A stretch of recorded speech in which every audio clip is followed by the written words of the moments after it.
आत्मशोधाच्या आंधळ्या वाटेवर चाचपडत जाणाऱ्या प्रत्येक वाटसरूस कुठे ना कुठे भेटणारा सहयात्री सिद्धार्थ. मला बुद्धाच्या सिद्धीपेक्षाही त्याचे सिद्धार्थ पण जास्त मोलाचे वाटते. कविवर्य ग्रेस यांनी हे वाक्य लिहिलंय एका पोटतिडकीने लिहिलंय, कारण बुद्धाच्या सिद्धीपेक्षाही त्याचे सिद्धार्थ पण हे फार महत्वाचं आहे. यश कायम मिळतं, मिळाल्यानंतर ते मागे वळून पाहताना जे घणाचे घाव सोसलेत ते कायम लक्षात राहतात. पण ते सिद्धार्थ पण जे असते त्यानेच बुद्धाला खरं तर सिद्धी दिलेली आहे. पण ह्या इतक्या मोठ्या वाक्याला सहजासहजी उद्घृत करण्याचं माझं एक वेगळं कारण आहे. कारण माझ्यासोबत अशाच पद्धतीचा एक माणूस आहे की ज्याने आयुष्य वेचलंय, म्हणजे एका वेगळ्या क्षेत्रात.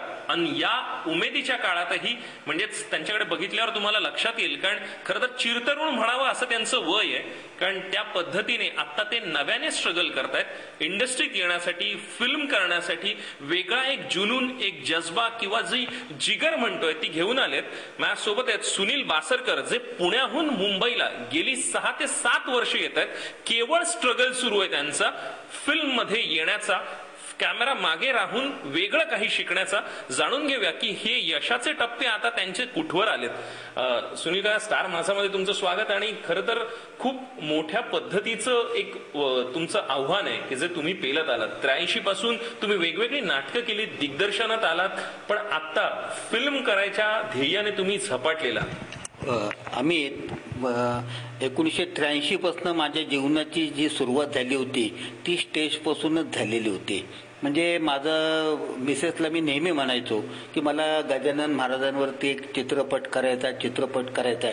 पण अमित मला रस्ता कधीच दिसत नव्हता. कारण त्या काळामध्ये, माझ्या काळात मायापुरीसारखं फक्त एखादं मासिक होतं, ते वाचायचो आणि त्याच्यातून कुठंतरी काहीतरी शब्द कानावर पडायचे. झपाटलेलो होतो चित्रपट करण्याच्या ईर्षेने, परंतु रस्ता अमित अजिबात सापडत नव्हता. 75 साली मी आलो होतो मुंबईमध्ये. अक्षरशः काही जमलं नाही. हॉटेलमध्ये काम केल्याने मी परत मुंबई सोडून निघून गेलो. परंतु कुठंतरी या गजानन महाराजांवरती काहीतरी करायचं. मला ना अमित गजानन महाराजांवरचं चरित्र दाखवायचं नाहीये. मला गजानन महाराजांच्या शक्तीमागं अंधश्रद्धा नव्हत्या किंवा त्या शक्तीमागं काही लोकांना प्रेरणा मिळावी, हे काय एक वेगळ्या पद्धतीत मला करायचंय.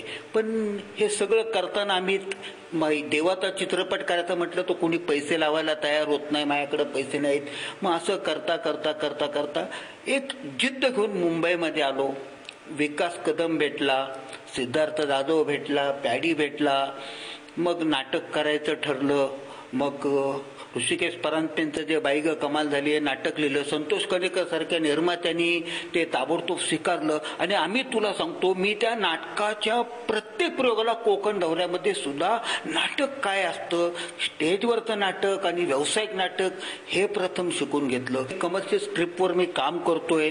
निश्चित मी एक प्रथम कमर्शियल चित्रपट करणार आहे. कारण गजाननचा चित्रपटात मला पैसे कमवायचे नाहीयेत. जे काही मला करायचं आहे ते मला माझ्या स्वतःसाठी, म्हणजे महाराजांसाठी करायचंय. त्यांचे काही संदेश येतो लोकांना कळला पाहिजे, हे मला सांगायचंय. आता म्हणजे देवगण फिल्म्स मध्ये जाऊन तुम्ही वेगवेगळ्या पद्धतीचं काम शिकता. या वयात ही ताकद येते कुठून? काय झालं अमित माहिती का, एखादा माणूस जर एखाद्या प्रेरणेने झपाटला ना, तर त्याला माझ्या पुढं आदर्श आहे सुधीर फडक्यांचा. की सुधीर फडक्यांना सावरकरांवर चित्रपट करण्याच्या वेळाने ते इतके झपाटलेले होते. पैसे नव्हते, काही नव्हतं. पुणे युनिव्हर्सिटीमध्ये कोट असणाऱ्या लोकांना 100 रुपये देऊन, त्या कोर्टामध्ये मी पण गेलो होतो. त्या माणसाने 100 रुपये देऊन त्यांनी जे लोकांकडनं तसं तो चित्रपटातच हे त्यांच्या डोक्यात होतं. त्यासाठी वयाची 84-83 वर्षे त्यांनी जे काही कष्ट केले, ह्या प्रेरणा मला ना अमित ह्या जिद्दीने आलेल्या आहेत की मला काहीतरी करायचंय. मी इथं BSNL मध्ये नोकरी करतो, त्यात आता माझी बदली मंत्रालयाच्या ठिकाणी झालेली आहे. ठीक आहे, मी उद्या सकाळी परत इथून जाऊन रोज मी गेले 6 वर्ष 2 दिवसाड 3 दिवसाड मुंबईला येतो. रात्री 2-2 वाजता मी घरी जातो, परत सकाळी कामावर जातो. म्हणजे पण मला कामात मी त्यामुळे कुठलाही माझ्या परिणाम होऊ दिला नाही. पण माझं एकच जिद्द आहे की मला अमित काहीतरी ह्या इंडस्ट्रीमध्ये करायचंय. मी विकास कदममुळं देवगण प्रोडक्शन मध्ये गेलो. विकास तिथं मला बऱ्याच लोकांनी कॅमेऱ्याचं ज्ञान दिलं, डायरेक्शन काय असतं शिकलो. कारण मी टेक्निकल माणूस, माझ्याकडे डायरेक्शनचं अंग नव्हतं, फक्त जिद्द होती. आणि मला फोकसपासून, कॅमेऱ्यापासून, लेन्सपासून विकासनी इतकं मला मदत केली, इतकं घडवलं, इतकं ज्ञान दिलं की. आणि मग विकास म्हणला, काका तुम्ही आता डायरेक्शन करू शकता. अजय देवगण सरांनी कधी ऑफिसमध्ये कशासाठी आला किंवा काय आलं कधी मला विचारलं नाही, कधीच नाही. त्या माणसाचं पण मोठेपण आहे की एखाद्या मोठ्या सेटवरती परक्या माणसाला, आणि मी त्यांच्याकडे अमित गोलमालपासून आहे, पहिल्या गोलमालपासून मी विकास बोलत. हे सगळं करत असताना सहधर्मचारिणी आहे, एक कुटुंब कबिला आहे, ह्या सगळ्यांचं पाठबळ तुम्हाला कसं माहिती? बायकोचं तर काय सांगू, त्या बिचारीने गेले